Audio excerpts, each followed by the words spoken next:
Welcome to Donmar TV News Channel. Tahasang ipinaabot ni Pangulong Rodrigo Duterte ang kanyang pagkadismaya sa nangyaring pambobomba ng tubig ng Chinese Coast Guard sa dalawang supply vessels ng Pilipinas sa Ayungin Shoal. Ginawa ito ng Pangulo sa kanyang partisipasyon sa nagpapatuloy na ASEAN-China Special Summit ngayong araw. Sa kanyang talumpati, kasama ang kanyang kapwa mga leader mula sa ASEAN at People's Republic of China, iginit ng Pangulo na ang insidente sa Ayungin Shoal ay hindi nagpapakita ng magandang relasyon sa pagitan ng ibang mga bansa sa ASEAN at ng kanilang partnership. Binigyan din ng Chief Executive na malinaw naman ang nakasaad sa UNCLOS at ng 2016 arbitral ruling na dapat may patas at matarungang solusyon sa territorial dispute. Na ito pa ang dagdag na bahagi ng pahayag ni Pangulong Duterte. We abhor the recent event in the Ayungin Shoal and view with grave concern other similar development. This does not speak well of the relations between our nations and partnership. UNCLOS and the 2016 arbitral award provide legal clarity for all countries that subscribe to the majesty of the law. Nakatutulong ang political experience ni Bongbong Marcos para manalo ito sa pagkapangulo sa 2022 elections. Ito ang naging pananaw ni Vice Presidential Aspirant Davao City Mayor Inday Sara Duterte Carpio. Kasunod ito sa isnagawang caravan sa Carmena, Tagum City sa Davao del Norte kahapon November 21. Ayon kay Inday Sara, malaking kalamangan pagiging gobernador, congressman at senador ni BBM para may sagawa niyang trabaho bilang Pangulo ng Pilipinas. Ito rin anyang dahilan kung bakit pinili niyang maging running mate ni Bongbong o si Bongbong Marcos sa 2022. Petitioners asking the Commission on Elections to reject presidential aspirant Bongbong Marcos's response to their petition to cancel his candidacy. Lawyer Theodore Te has filed a motion for reconsideration seeking a reversal of the poll body's earlier decision to give Marcos 5 more days to respond to the plea. Marcos's team filed a response Friday where they claim the presidential aspirant has all the qualifications to vie for the top post. Now that's despite having been convicted for not filing his income tax returns for 4 years. The original deadline was November 16, but the extension gave Marcos until today to comply. Attorney Te says the request for more time was not justified since the Marcos camp merely cited that their new lawyer, Estelito Mendoza, has been grappling with other cases and needed time to review and prepare their answer. A group of human rights defenders also asking the COMELEC to conduct an internal probe into how Marcos's spokesman, Vic Rodriguez, knew ahead of time that the second division will grant the request. Rodriguez told CNN Philippines last Thursday that their plea was already granted. COMELEC's decision, however, only came out after the next day. Tez Group fears the Marcos camp has, quote, undue insider knowledge about COMELEC's actions, unquote, which they say casts doubts on the credibility of the poll body and the elections. A decision on the case is expected by December. Nag-usap-usapan na magtakbo sana ng mga senador. I was hoping that he would run para mapalawak niya ang tulong sa gobyerno. Hindi siya pumayag, ang asawa ayaw. At pero we have the same problem, ang pamilya talaga namin. Kita mo naman yung mga picture namin dyan. Puro kami nakatabi. Look at our pictures. It's bone-weary. Talagang pagod na at matanda na. I don't know what he would do, but I feel he would continue doing what he has done for government. Sayang yung kung mag-alis siya, mag-alis man kaming lahat, makita mo naman yung airport. Ang Davao hindi nakalahati. Doon sa Bicol, meron silang kasi ang ganda rin, pero mas maganda to. Mas malaki. Pero contactless, tapos lahat-lahat na. Di lahat ng kinakailangan ng modern airport. So, nang hinaya nga ako, ayan tumakbo ng senador, sana mapatuloy niya yung trabaho sa gobyerno, at ayaw naman niyang I know that sabi niya he wanted to retire, but I'm sure a man with this fervor and talent, he would continue until maybe kung ilibing na siya.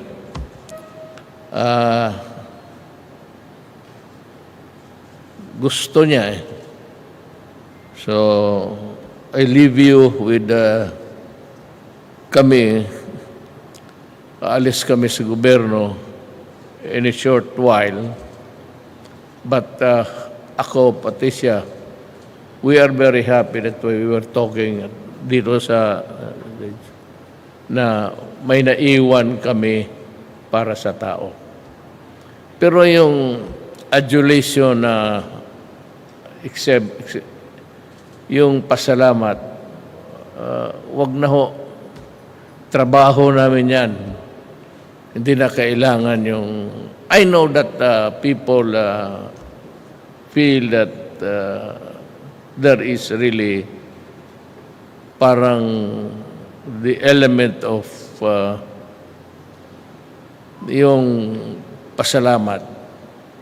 Hindi naman kailangan yan kasi hindi naman pera ng gobyerno. Hindi naman kami ang nagpagod. Ang nagpagod yung gumawa nito mga trabahante. So, para sa akin, sila yung dapat pasalamatan natin. Kami, we are passing kagaya ng iba. Dumadaan lang kami. And in a few months, I said, we will be out. Probably, I don't know, but baka mag-retire si Tugade. So with me, there are just things which I have to do before retiring, but not really staying for something na it's no longer our time. Ang buhay, it's always a time for everything. A time to be great, a time to be small, a time to be a shining star, but a time to fade. And just maghanap ko na lang ng kanto kung saan kakasya. Ganon ang tingin namin sa buhay namin. Panahon-panahon ang mundo. Hindi na namin panahon. Pero sabi ko nga, may maiwan kami. It's not really na there will be a excess of admiration or pasalamat. Hindi na kailangan yan. Trabaho namin yan. At saka maligaya kami na magtingin na may naiwan kami sa lugar ninyo. And we do not really care if we are remembered or not. That's something irrelevant. Kasi, as I've said, trabaho namin yan. And we are just doing what we are supposed to do.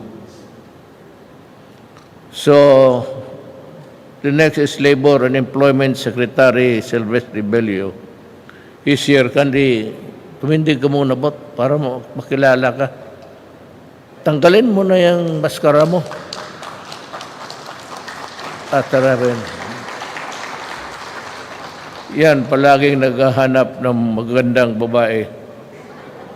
So, he cannot survive without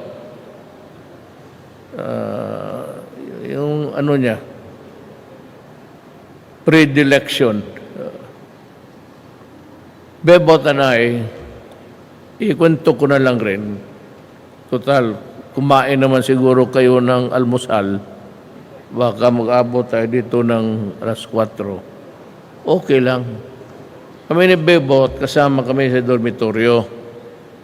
Yung puro Ilocano, karamihan ng cabinet members ko, puro Ilocano. Yung kwarto niya sa dormitoryo, ang kasama niya si Dulay. Hindi kami anak ng mga mayaman, hindi kami taga Maynila.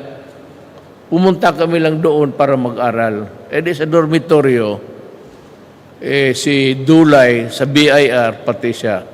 Dulay is from Baguio, Bebot is from Isabela. Ang sabi nga nila, ayaw ko ng Ilocano. Ngayon, tatlong Bisaya na lang kami naiwan dyan sa kabinete. Puro Ilocano na. So, because there is maybe a tingin ko na mas marunong at maasahan natin. And even the cabinet, actually. There are so many cabinet retired military men. Hindi ako nagpapalakas sa military. I don't need it. I was elected by the people, not by the police or military.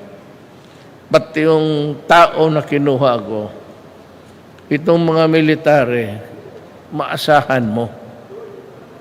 Pag sinabi mo, ito, gawin mo, tapos ganito yan lang yung panahon, gagawin yan. For example, si Mato, yung dolomite niya. Tinanong ko lang siya, sabi ko, kasi kaibigan ko rin. Dumaan dito sa Davao yan lahat. Sabi ko, kaya mo ba? Sabi niya, kaya. Ganun ang sagot. Hindi magsagot ang military, magsagot ng subukan ko. Sabihin talaga niya, kaya.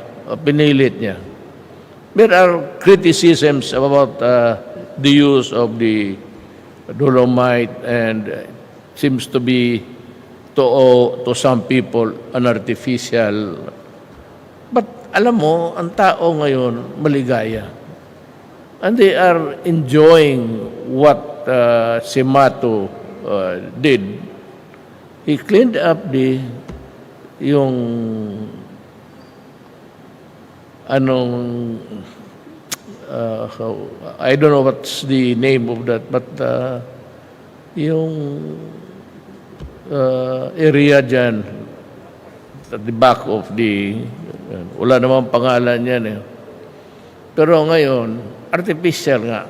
But it has made people happy. And they are there congregating. At maligaya naman kaming tumitingin. Yan ang mga bagay na, alam mo, ang anak kong babae may sentimento yan. Alam mo, gusto niya ang airport niya. Kasi mayor siya eh. Gusto niya ang Davao. But during the first cabinet meeting, I was very emphatic. Nasabi ko, unahin na ninyo yung ibang lugar. Iiwan ninyo yung Davao. Because it would not look good kung pagandahin mo ang Davao tapos iiwan mo yung iba, mauna tayo. And even when I was mayor, if you go to Huna subdivision, puro simento yan. But yung aming ginagamit harap sa bahay ng nanay ko is a dirt road. Sabi ko unahin na ninyong iba, paiwan kami. Maybe a little sense of delicadeza. Ngayon. So, yung may siya because that was the first thing that she pronounced na ang Davao pagandahin palagi. Hindi nga nakalahati dito. I'm very happy for you. But I'm sad for Davao City na baka hindi na maabot with a very limited time. Akala ko na mahabol pa rin ang Davao. But things ganun talaga. Baka panahon ni Silvestre Bello, but he is good. Maniwala kayo. I am not trying to glorify him before you. Tatakbo ng senador, but that's beside the point. Inyo na yan. But you have a very good man dito sa trabahante. He has served so many presidents. And I can assure you that hindi ako nagkakampanya. Basta mahusay. Mahusay ito at bahala kayo. It's your kung anong gusto ninyo. Then you have Senator Bongo. My aide for about 20 years. Well, kung tignan lang ninyo, hindi horizon, makikita ninyo yung mga tao. I cannot, totoo yan, there's a candidate who was using cocaine. And you can ask yung mga mayaman. And sabi ng polis, bakit hindi natin hinuli? Bakit hindi mo hinuli, Presidente? Hindi mo alam ang mga mayaman. They go on yate, or in the air. Doon niya sila magsup-sup ng ano nila. Hindi ako nag-ano. Pero kung maniwala kayo, total marami mga mayaman tanong ninyo. Then, if you do not believe it, well, leave it that way. Basta sinabi ko, do not, let it not be said later on that I did not tell you. Alam mo, putang, yung mga mayaman na hindi pati yung mga addict lahat, they are a bunch of walang, alam mo, ang tao, kailangan may konting disiplina. May kagaguhan man kami, ako mismo. Pero may limit ako may boundary ako. I do not cross it. But there are things which I do because I have to do it. Nobody else would do it for us. Kaya sabi ko, itong mga drogista, you know, you destroy my country with you flood the community with itong mga shabu. Shabu yan, cocaine para lang yan sa mga mayaman. But in the process, you destroy my country. And you destroy the youth of my land. And they are the fathers and mothers of tomorrow.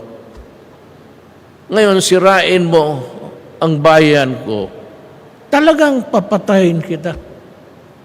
Walang ano yan. Pero ang sinabi ko, go after yung shabu.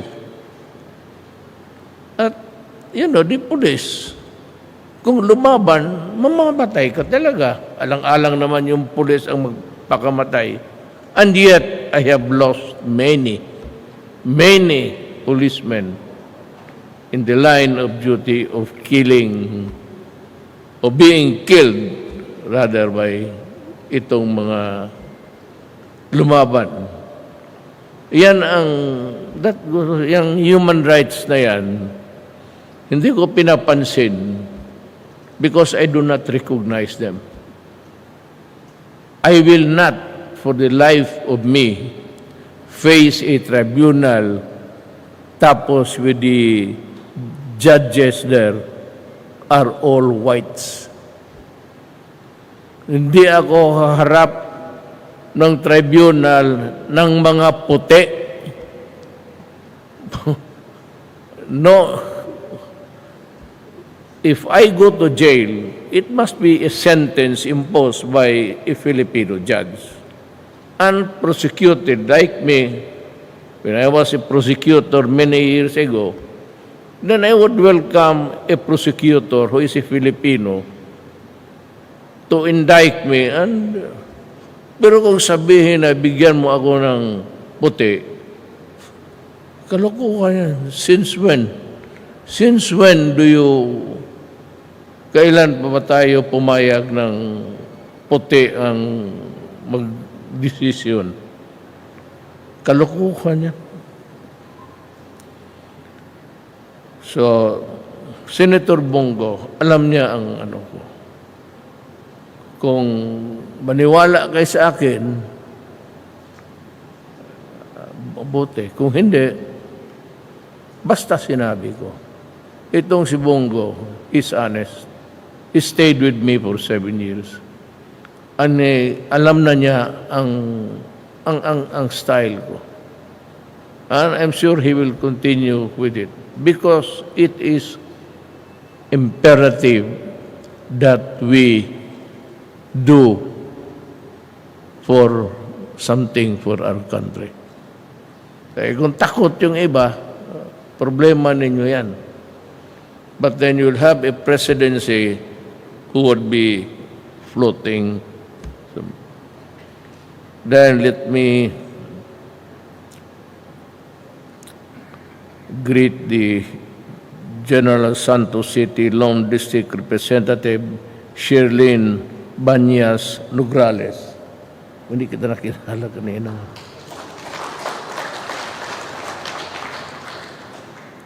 And we have the Deputy Speaker and South Cotabato 2nd District Representative Ferdinand Hernandez. Sir, kanina pa kita tignan, tinuturo nila ganun. Pero alam mo, matanda na tayo. Pag magturo sila ng tao, tinitignan ko na lang yung damit. The eyesight is no longer good at malayo. So, kanina tinuro na nila. Maguindanao Governor by Mariam Mango Dadato. Ma'am, I think I had the pleasure of meeting you several times. I wish you good luck. General Santos, Mayor Ronel Chua Rivera, nadaanan ko because you would see, sabihin ko na lang totoo, marami akong disgrasya sa motor. I mean, I have big bike, naikot ko na itong Pilipinas. Big bike lang. Minsan dito sa Jensen, ito yung paborito namin na rat-rat, especially that long part of the highway na haba, but 9 kilometers. Marami nang namatay kasama namin dyan. Pag-aso, okay lang. Anak ng pagkababoy, diretso ka na sa... May kasama kami na natumba, akala namin, pahanap namin kung kuhan, yung pala yung ulo, nandoon yung helmet, pati ulo. Headless na yung... Marami kaming adventures dito na ganon talaga. Ako, I walk with a limp kasi the last time, hindi ako naka-recover tapos yung spinal ko, parang may diferensya talaga. So, hindi na ako makalakad na straight. Medyo talagang may tama na ako. But nagmamotor pa rin ako kasi gusto ko rin mamatay na nakamotor. Ganyan man. Kung mamatay ka lang naman, doon na sa paborito mong kung mabatay ka nang mabaril ka, walang kwenta. Well, it's a exigency, but not so much about dying how and where. Tantanganan Municipal Mayor Benjamin Figueroa Jr. Yes, sir. Pleased to meet you. Civil Aviation Authority Director General Jim C. Jujungko. All praises si Art Tugade sa kanya. Eh, sabi ko, may mga tao ka ng ganon, makakaroon ka talaga ng airport. You know, ang airport sa Davao, hindi nakakalahati. You have been there, I'm sure. Hindi nakakalahati sa space. Walang ganito. Kaya siguro yung, I don't know if she was here, kung makita niya, hindi naman siguro baka inggit. Kaya may, ano yan siya, kasi ako ang nagpigil when, yung first cabinet meeting nga namin, na sila Art, sinabi ko na, si Bebot lang. Sabi ko, unahin na ninyo ang buong Pilipinas, huwag ang Davao. Ayaw kong makarinig na itong si Duterte, inuna niya kasi anak niya, gano'n. Sabi ko, wala kami. Kaya makita ninyong airport ng Davao nakakahiya. Ang liit. Tapos, hindi kasing ganda. Sabi ko nga yung mga taga Davao na galit. Ngayon nakita ko na ito. Sabi ko, lumipat na lang kayo sa Jensen para maganda yung airport na sa kinin.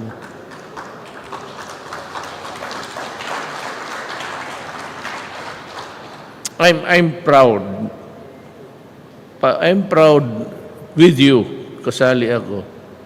May airport kayo na ganito. And I said, these are the things that iwanan namin sa inyo kasi paalis na kami. There is no telling whether we will be with government. Retirable talaga kami. But dito muna tayo sa Civil Aviation Authority Director General Jim Sinjongko.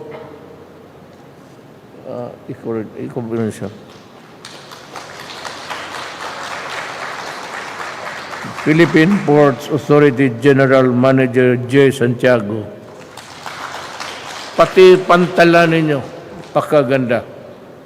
Napunta ba kayo ng pantalan ng Davao? Jesus Mariusep. Hindi na kalahati. Pantalan pati airport. Kaya maybe I could understand the hurt na bakit kami na sana nasa gobyerno yung amin hindi nagawa. It's because we have to observe a certain, maybe it's called hesitancy or just plain delicadeza. Unahin na ninyo yung total sa awa ng Diyos. Baka ang sunod na presidente gawin niya yung amin. Nandyan mo yung si Inday. So, good luck to them.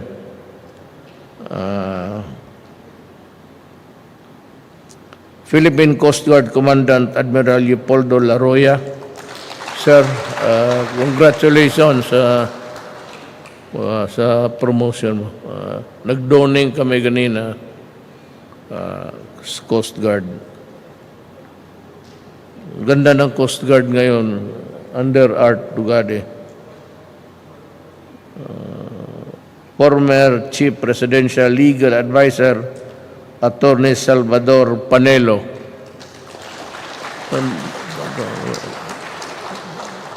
Tanggalin mo naman yung ano mo. Huwag kang matakot ng ano. Sabay tayo para makita ka ng tao. Ang problema niyan, you know, Sal, hindi ako nakakampanya. I'm not saying that vote for this. Ito sila, sinabi ko lang kasi kasama ko. Kung pag-usapan lang ninyo batas, Chief Legal Counsel nga, marunong talaga ito. Manghinayang ako kung he will also retire na marunong ito basta sa batas. Kaya lang minsan yung his is a a sartorial incongruity. Kasi minsan yung mga ano niya, mga horrendos, yung mga Louis Vuitton na may butas yung pantalon. Well, ganun talaga siya. He dressed up like that. It's his happiness, actually. So, he has a sons and grandchildren. Pero kung utak lang, well, sabihin ko sa inyo, mautak talaga ito. Like Bebot. Naging Secretary of Justice Bot, no? Oh. Naging Secretary of Justice siya at one time. Longest serving yung pagkaano niya, Secretary of Labor. Marunong talaga ito. Sino pa ba? Jing Paras? Hindi ka man kandidato. Pati si lawyer. He's a presidential advisor. Pero hindi ko naman narinig na nagasalita. Ewan ko lang. But it's also good. Mga taga-UP ito, itong Sal Panelo, pati si Jing. Kami, wala kami sa ano. Ang nagdala lang sa eskwelahan namin yung wala yung baka ma-insulto ka, wala yung amin pitsuge na eskwelahan. Pero nag-graduate kami doon at mahusay naman ang takbo ng aming, actually we were classmates sa San Beda College. So yung kwarto namin, Bebot, Belio was Ateneo, Dulay Ateneo. Ang kasama ko dito sa kwarto ko si Yasay.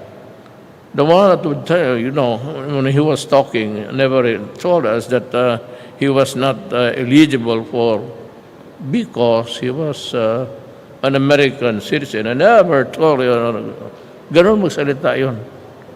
I'm sorry that I forgot to tell you that let's say,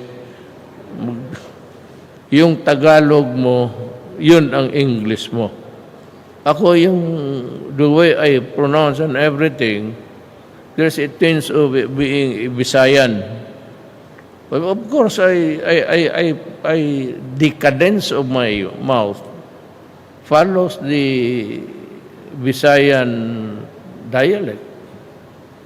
And I'm not abandoning it or changing it because I should be a Visayan all throughout my life.